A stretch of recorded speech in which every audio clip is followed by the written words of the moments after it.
আমার বাচ্চা হচ্ছে ক্লাস 5-এ পড়ে, কামিনী শেখার। তো সকাল থেকে দেখতেছি যে গার্জিয়ান সহ শিক্ষকরা নিচ্ছে বা গার্জিয়ানরাই নিচ্ছে, কিন্তু এখন আমাদের বাচ্চার পরীক্ষা শুরু হয়েছে 1:30 মিনিটে।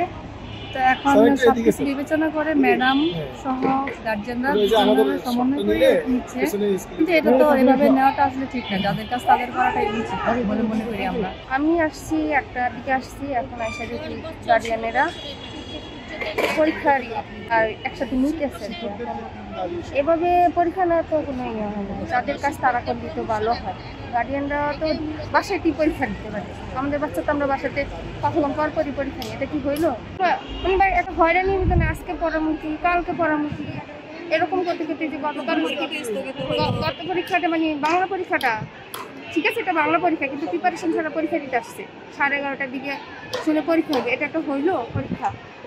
সব কিছুরই একটা প্রিপারেশন নিতে হয় বাচ্চাদের, প্রিপারেশন ছাড়া বাচ্চা পরীক্ষা দিতে আসছে, দিয়ে গেছে কান্না করে দিয়ে গেছে। তো সরকারের কাছে সরকার তো দেখি সব কিছু, সরকারের শিক্ষকদের দাবি মাইনা নেই, তাই দিতে হয়।